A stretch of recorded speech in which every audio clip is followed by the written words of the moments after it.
Tidak ada lagi tawa atau senyum sambutan Bilqis sepulang Dewi bekerja.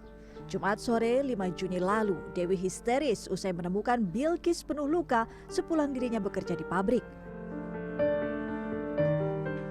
Anaknya yang harus tinggal sendiri di rumah saat sang ayah dan dirinya bekerja dihabisi oleh seseorang. Ditemui di kediaman orang tuanya masih di desa yang sama, yakni Desa Dawung, Kecamatan Jenar, Kabupaten Sragen, Jawa Tengah, Dewi tidak mampu menutupi kesedihan dan amarahnya. Dewi mengaku tak menyangka ada orang yang tega membunuh putrinya yang masih duduk di bangku sekolah dasar. Dewi pun berharap pelaku dihukum setimpal atas perbuatannya, yakni hukuman mati.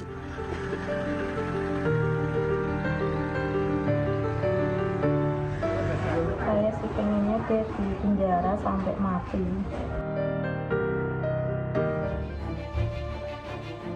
Kasus meninggalnya Bilqis di rumahnya tentu mengejutkan warga desa. Kami pun mencoba menelusuri kronologi tewasnya Bilqis.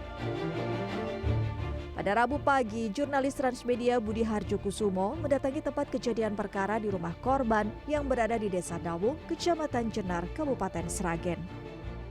Dan di rumah ini pada Jumat dugaan sekitar pukul 10:30 siang korban meninggal yang terdapat beberapa luka bacokan atau sayatan. Kepada tim liputan CNN Indonesia, warga mengungkapkan bagaimana keseharian Bilqis. Salah satu tokoh desa, Ari Sudaryanto, menjelaskan rumah tersebut hanya dihuni satu keluarga, yakni Bilqis beserta ayah dan ibunya. Ibu korban kesehariannya sebagai buruh pabrik yang berangkat setiap hari dari pukul 4 pagi hingga 4 sore. Sementara sang ayah bekerja sebagai petani. Sementara korban Bilqis sendiri setiap hari menuju ke sekolah menggunakan sepeda kayu. Sama dengan Pak Lurah di Desa Dawung, saya sedikit akan menanyakan mengenai figur dari keluarga korban maupun korban sendiri. Pak Lurah, seperti orang tua sendiri itu untuk setiap harinya itu bekerja atau aktivitasnya itu sebagai apa? Kalau ibu itu kerjanya di pabrik di Sragen ya. Jadi berangkatnya pagi banget. Kadang saya itu sering berpapasan ketika subuh. Itu artinya kan pagi banget ya, sekitar 4:30-an. Tuh, terus pulangnya itu rata-rata ya jam 4-an. Jam 4 baru sampai rumah. Tuh, kemudian kalau ayahnya itu tukang manen padi itu. Jadi kayak berangkatnya biasanya habis ibu terus bapak sekitar jam 6-an itu berangkat, terus si almarhumah ini itu Bilqis baru berangkat sekolah. Nah, karena belum pindah dari SD Dawung 2 ke SD Dawung 1, makanya kan terus bawa sepeda sendiri karena nggak ada yang ngantar. Itu disuruh ke tempatnya KKI yang di RT 1 itu nggak mau.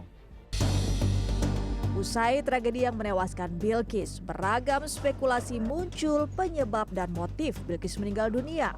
Polisi pun memeriksa sejumlah saksi dan mengumpulkan barang bukti dari lokasi kejadian, termasuk sejumlah sidik jari yang ditemukan. Selang 5 hari, polisi akhirnya berhasil mengungkap kasus ini dan menangkap tersangka pelaku. Pelaku ternyata merupakan residivis kasus pencurian dengan kekerasan bernama Suparman. Ironisnya, aksi sadis pelaku bukan hanya pada Bilqis, tapi juga pernah membunuh 2 korban lain, yakni pada 2008 dan 2012. Dari hasil pemeriksaan polisi pun terungkap motif pelaku, yakni ingin merampok sepeda motor yang berada di rumah dan merampas ponsel milik Bilqis. Pelaku ini juga kebetulan adalah seorang residivis, di mana sudah pernah 2 kali melakukan kejahatan serupa, yaitu pencurian dengan kekerasan dengan korban dua-duanya meninggal dunia. Yang pertama korban seorang wanita meninggal dunia, yang kedua korbannya adalah waria juga meninggal dunia. Jadi ini Ananda Bilqis adalah korban yang ketiga. Saat ini Dewi dan suaminya hanya bisa berharap Bilqis mendapat keadilan setimpal terhadap Suparman yang berlaku sadis. Tidak hanya itu, Dewi pun berharap aksi Suparman yang ketiga kalinya merampok dengan membunuh korbannya bisa menjadi pertimbangan hakim agar Suparman dihukum seberat-beratnya. Budi Harjo Kusumo, Sragen, Jawa Tengah.